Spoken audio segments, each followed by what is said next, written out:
Hello there, this is Tahiera Monique Brown, and thank you for joining me for Courageous Survivors. And in this episode, I am interviewing Stephonia Taylor McLinn. Thank you so much for your support.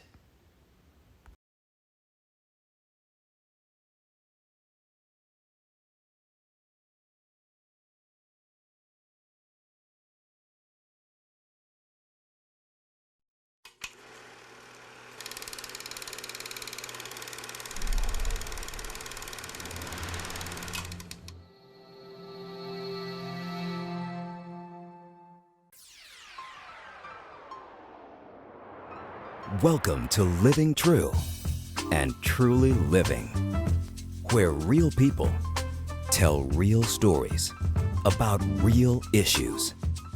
With your host, Tahiera Monique Brown. And we're back with special needs from birth to death. We've had an amazing journey so far, haven't we, Christy? We have. It's been And really this great. time I promise to give you an opportunity to say more.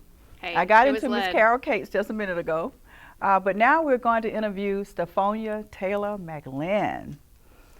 Stephonia, you know, we're friends. Yes. You do amazing work traveling around as a photographer, photographing amazing events around the country, doing what you love to do, but you also have a son who endured a tragic situation in his life. Now, I'm not going to go into detail about telling about that, but I'm going to let you and Christy talk a moment, and I'm going to jump in there. You know I can't help you, Christy.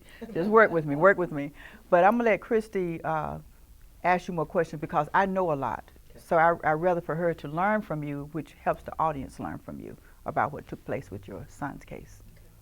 I heard you talking a little bit about his experience and your experience with that. Tell us a little bit, tell the audience a little bit about it, since we were talking prior to the show about what happened and then where he is now and what's happening now. Short story, I got a letter in the mail to attend a graduation at Paris Island. Wow. And I'm like, what's this? Come to find out my son joined the Marine Corps and was graduating. And I'm like, Wow. okay. So I have a U.S. Marine, Lance Corporal Ian Rowe McLinn, who graduated in 2011, I believe, in July, as top of his class. Well, he then has attended the University of Alabama at Tuscaloosa, and he's a reservist, so naturally he has to do his 1 week in a month and 2 weeks during the year.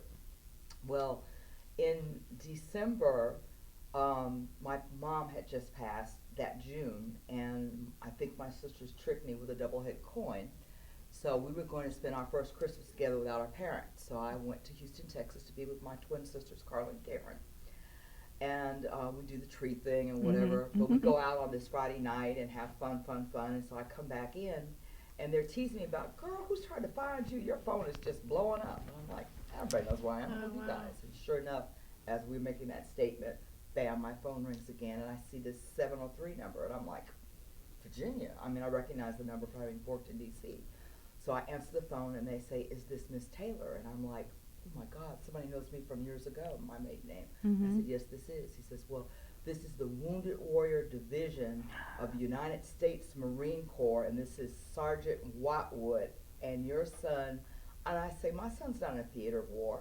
Yes, Miss Taylor, we know he was involved in a fatal car accident in Jackson, Mississippi. But he was revived, and I have his captain, the neurosurgeon, and a nurse on the phone, and we need your permission to do brain surgery. Oh, and my goodness. Oh my God. you know what I do?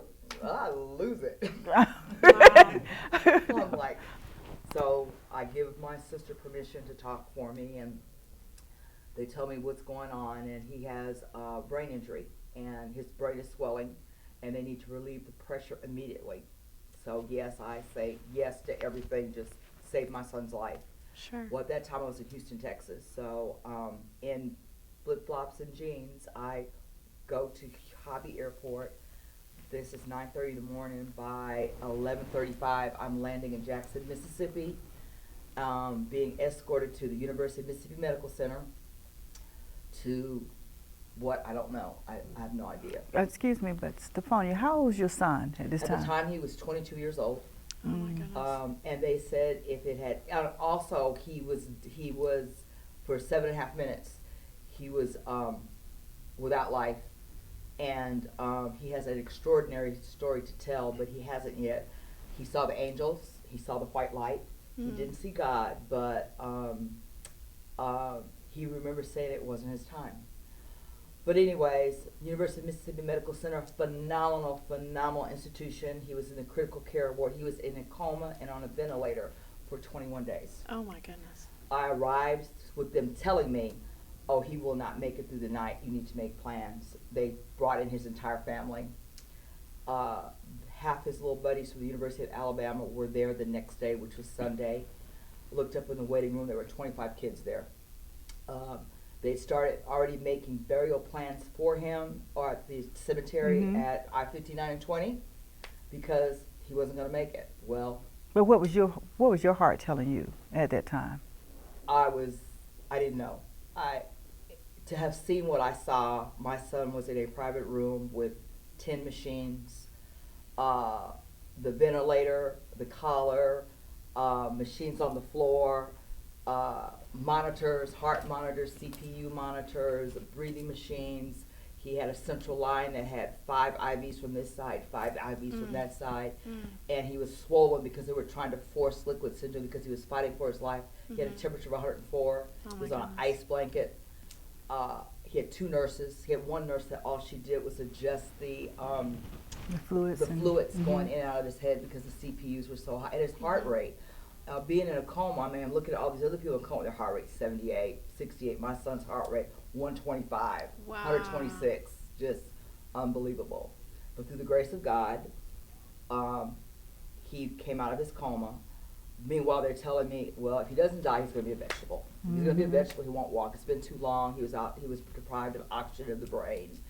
And I'm just like, I'm there every day. I stayed at his bedside. His brother, phenomenal. His brother got and talked to him, walked around his bed. At that time, it was the playoffs with Alabama and other teams. He's So like, he "Man, played. Did your son play? One of your sons play football? Or? no, my older son was just on the second string at Shades Valley Mounties, but no, Ian was the team manager, but his thing was anti-terrorism. He was a sharpshooter in the reserves, and he did it because of school also. But I think he got coded into it when he was at the University of Houston. He was in the Navy ROTC.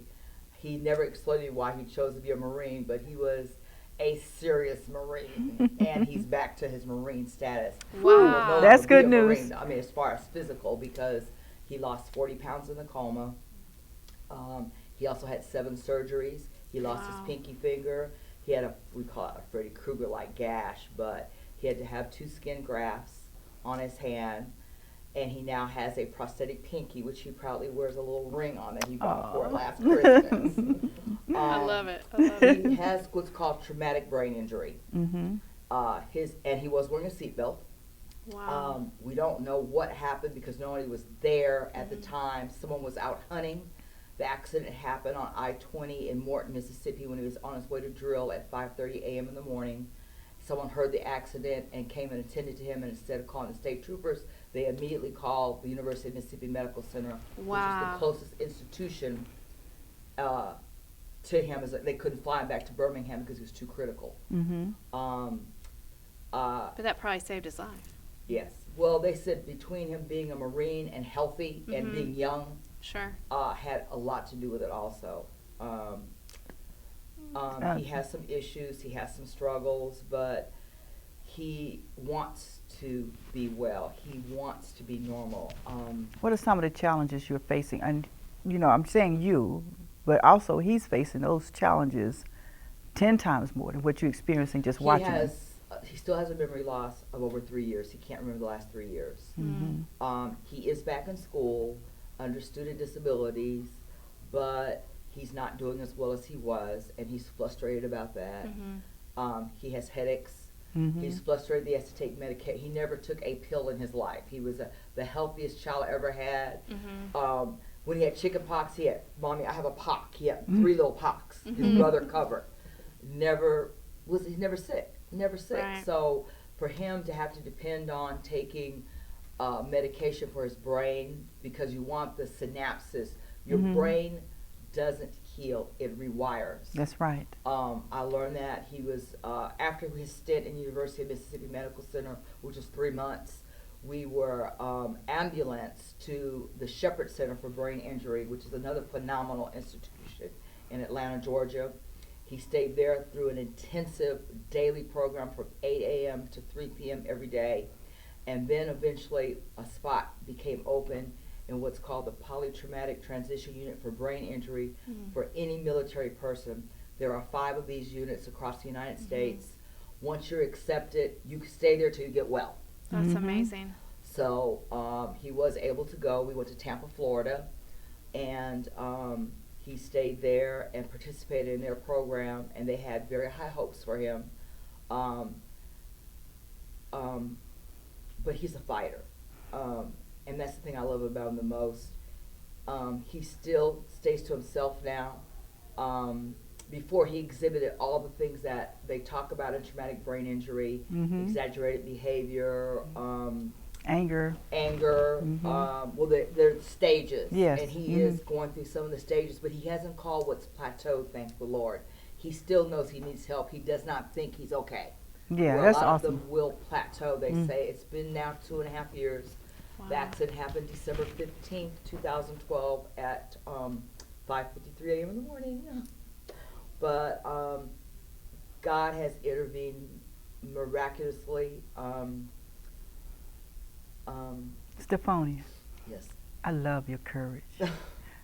I love, we've been knowing each other, and first time we met, we was at another friend's house whose son also had brain injury.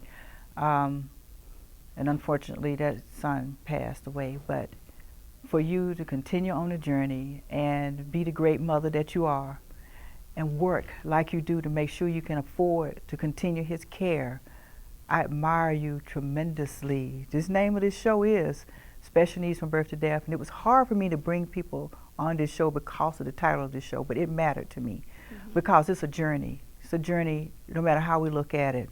And I just want to thank you for taking out time from, and I know you're exhausted because you just did a great photo shoot with all these beautiful models yesterday in Atlanta, to come here and do my show. I just want to say thank you. Oh, it's a pleasure. I think when something like this happens to you, I mean, I now know enough about traumatic brain injury. I would love to be a spokesperson for them. I have no issue with that. Ian has retreated a little bit, but he is trying to lead a normal life. He posted a post to me that was so magnanimous about that he was a student trying to live a normal life, trying to stay active as a Kappa while still fighting to be an active duty Marine. But sometimes when he closes his eyes, he sees in capital letters the word stop, quit. But he knows he's here for a greater purpose. Absolutely. And that's a Absolutely. great That note. was his post. That's a last year. great note to end this interview on. And I want to let you know that we're still here.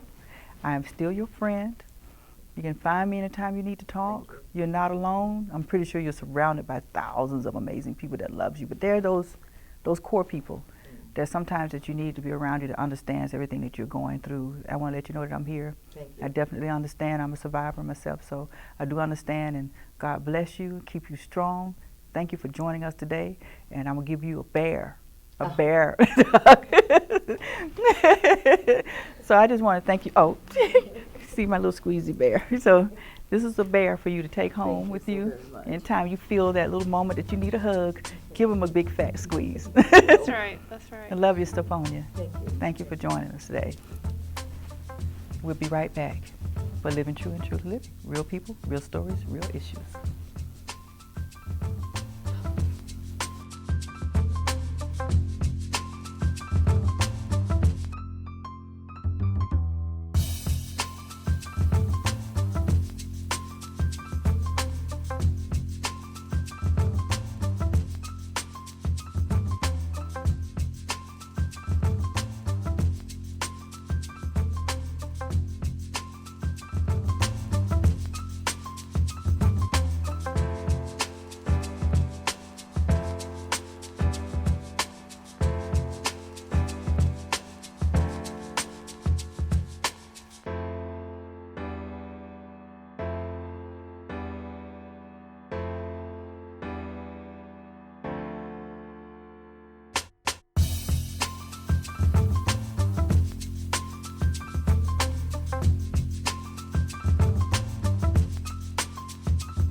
Thank you so much for watching, and I thank you for your support.